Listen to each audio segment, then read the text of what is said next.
Before I begin, I want to send a special message to everyone who's been affected by Hurricane Laura. Our hearts are with you. The President will continue to support you every step of the way. And just like Americans always do, the nation will come together to help you rebuild your homes, businesses, and communities stronger and more resilient than ever before.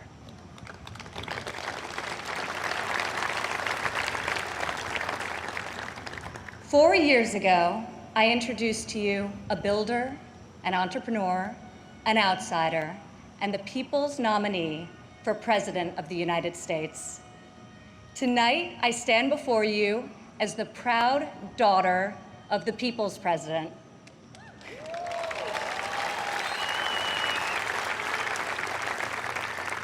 He is our commander-in-chief, champion of the American worker, defender of common sense, and our voice for the forgotten men and women of this country.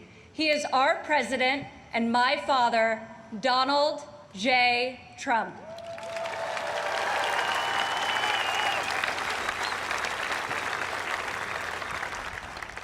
This evening, I want to tell you about the leader I know and the moments I wish every American could see. I want to tell you the story of a president who is fighting for you from dawn to midnight, when the cameras have left, the microphones are off, and the decisions really count. When Jared and I moved with our 3 young children to Washington, we didn't exactly know what we were in for, but our kids loved it from the start. My son Joseph promptly built Grandpa a Lego replica of the White House. The president still displays it on the mantle in the Oval Office right over there, so that he can show world leaders, just so they know he has the greatest grandchildren on earth. I agree. Over the last 4 years, we've learned a lot.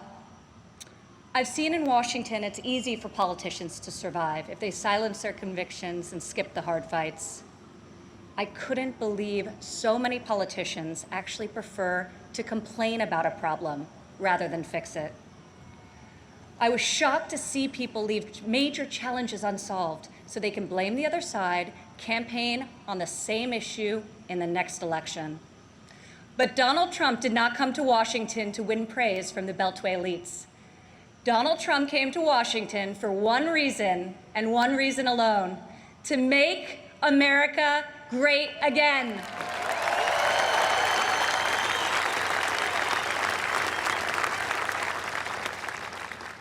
My father has strong convictions. He knows what he believes, and he says what he thinks. Whether you agree with him or not, you always know where he stands. I recognize that my dad's communication style is not to everyone's taste, and I know that his tweets can feel a bit unfiltered, but the results speak for themselves.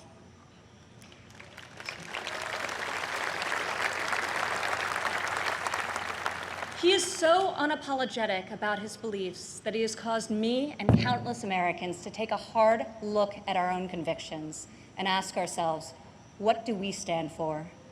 What kind of America do we want to leave for our children? I am more certain than ever before we want a future where our kids can believe in American greatness. We want a society where every child can live in a safe community and go to a great school of their choice. We want a culture where differences of opinion and debate are encouraged, not canceled, where law enforcement is respected, where our country's rich diversity is celebrated, and where people of all backgrounds, races, genders, and creeds have the chance to achieve their God-given potential. This is the future my father is working to build each and every day.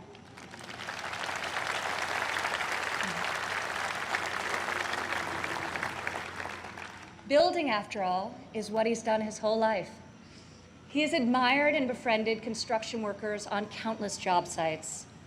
But it has been a new and profound experience for him and for me to see these stoic machinists and steelworkers come to him with a tear in their eye and thank him for being the only person willing to go to the mat for them, for their jobs, for their families, and for their futures.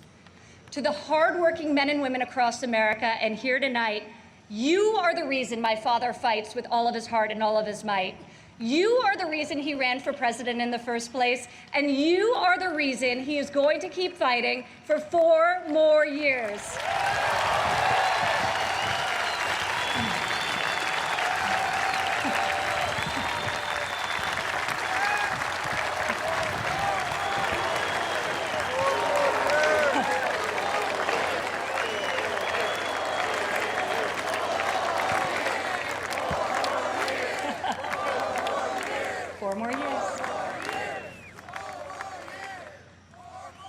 I remember one evening in early February of 2018, we were in the Oval Office with my father's top economic advisors, and the president was pushing to keep the promise he made to renegotiate the bad trade deals that had gutted millions of middle-class jobs. Most of his advisors argued that the economy was so strong following our historic tax and regulatory cuts that it didn't make sense to risk rocking the boat. After the meeting, as I walked with my father back towards the residence, he said, "You know, the reason this has never been done before is because our leaders haven't had the guts. When the economy is good, they settle for good, and when things are bad, they don't have the will or ability, so they kick the can until it's someone else's problem." He was right. If my father didn't take on these fights, no one would. In the months that followed, President Trump refused to settle for a good deal. He wanted a great deal, and ultimately, that is exactly what we got.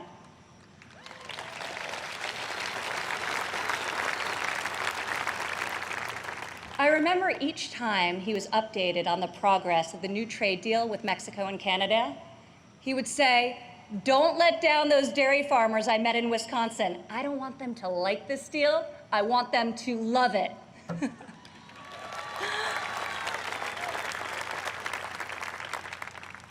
Today, in the midst of this unprecedented global pandemic, it's more clear than ever that our president was absolutely correct to take on trade when he did and bring our jobs, our factories, and our life-saving medicines back to the USA.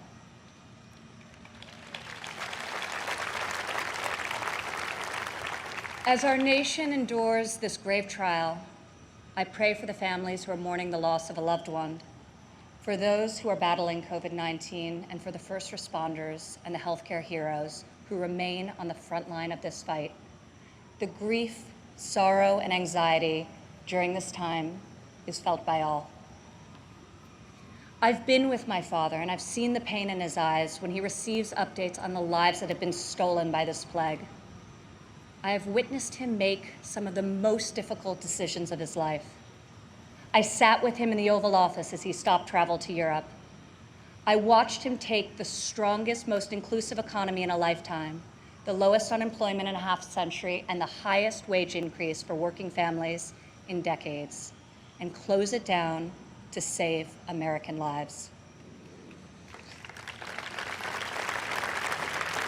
It is why our president rapidly mobilized the full force of government and the private sector to produce ventilators within weeks, to build the most robust testing system in the world, and to develop safe and effective treatments, and very, very soon a vaccine. My father isn't deterred by defeatist thinkers. The word impossible, well, it only motivates him. Donald Trump rejects the cynical notion that this country's greatest achievements are behind us. He believes that nothing is beyond our reach and that the best is yet to come.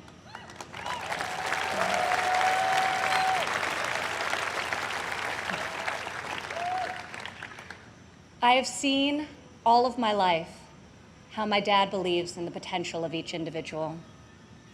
Earlier this evening, we were all inspired by the incredible testimony of Alice Johnson, a great-grandmother who was sentenced to life in prison for a first-time nonviolent drug offense.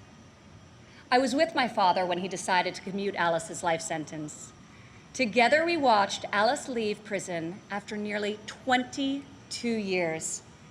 As she ran into the arms of her family and they celebrated a joyful reunion, my father got very quiet. I could see the emotion on his face.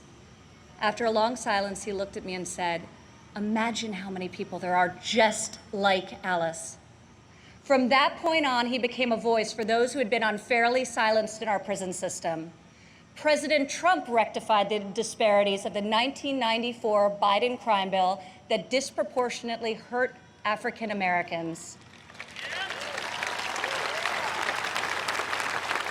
Against all odds, he brought together Republicans and Democrats and passed the most significant criminal justice reform of our generation, and we're just getting started.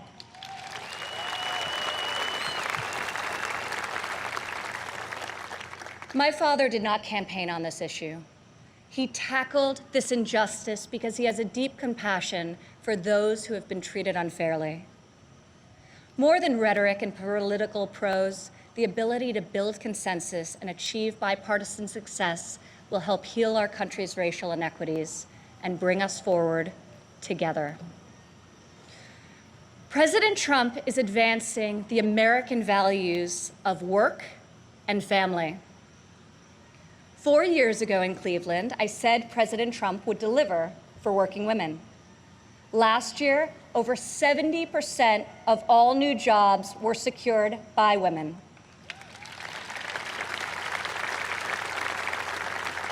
Four years ago, I told you my father would focus on making childcare affordable and accessible. In President Trump's first term, we secured the largest ever increase for childcare funding, giving more than 800,000 low-income families great childcare at a cost they can afford. As part of Republican tax cuts, in 2019 alone, our child tax credit put over $2,000 into the pockets of 40 million American families. Democrat politicians recently introduced a plan to increase the child tax credit. Yet when I was fighting less than 3 years ago at the president's direction to get Congress to double the child tax credit, not a single Democrat voted to pass the law. We got it done anyway.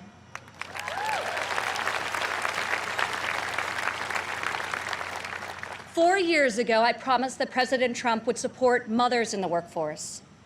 In his first year in office, he signed into law the first ever national paid leave tax credit. Today, 8 million more Americans have access to this benefit.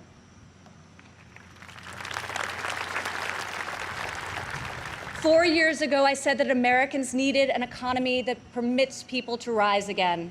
During President Trump's first 3 years in office, 72% of all new jobs went to Americans who had been outside of the workforce. 4 years ago, I told you I would fight alongside my father, and 4 years later, here I am.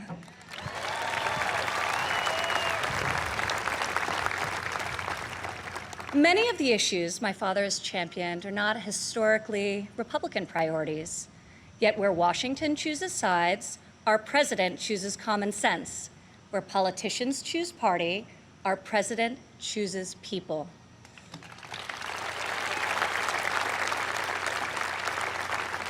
Since the day he took the oath of office, I've watched my father take on the failed policies of the past and do what no leader has done before. Recently, he took dramatic action to cut the cost of prescription drugs, despite fielding angry calls from the CEOs of nearly every major pharmaceutical company. Now, when we see attack ads paid for by Big Pharma, my dad smiles and says to me, "You know, we're doing something really right if they're hitting us so hard."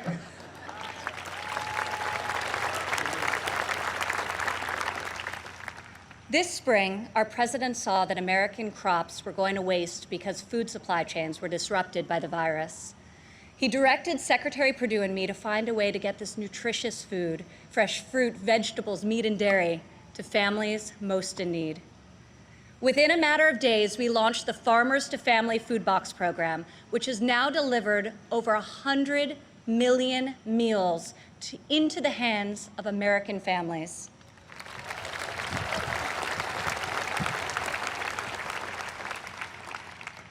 To protect the most vulnerable among us, I've worked alongside the president as he signed into law 9 pieces of legislation to combat the evil of human trafficking.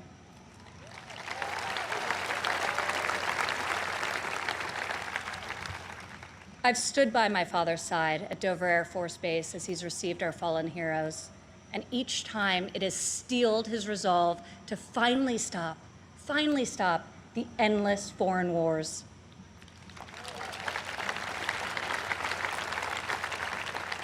To change the paradigm in the Middle East, he took a fresh approach. I heard foreign leaders beg him not to move the American embassy to Jerusalem, yet he delivered on a promise also made and unfulfilled by past presidents because my father knew that it was the right thing to do. Defying all expectations, just weeks ago, he rewrote history again by making a peace agreement in the Middle East, the biggest breakthrough in a quarter century.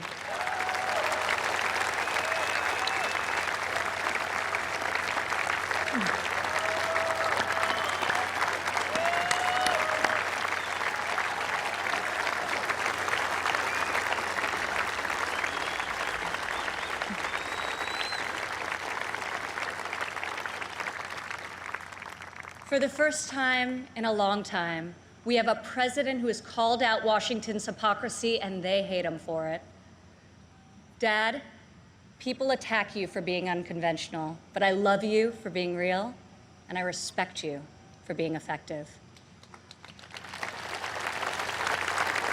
Our president refuses to surrender his beliefs to score point with the political elite.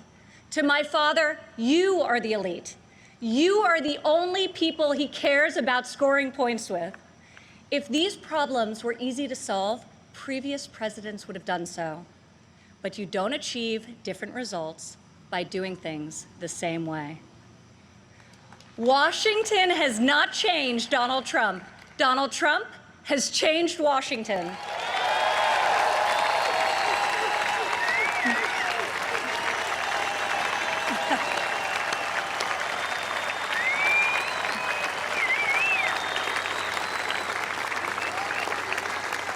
America doesn't need another empty vessel who will do whatever the media and the fringe of his party demands. Now more than ever, America needs 4 more years of a warrior in the White House.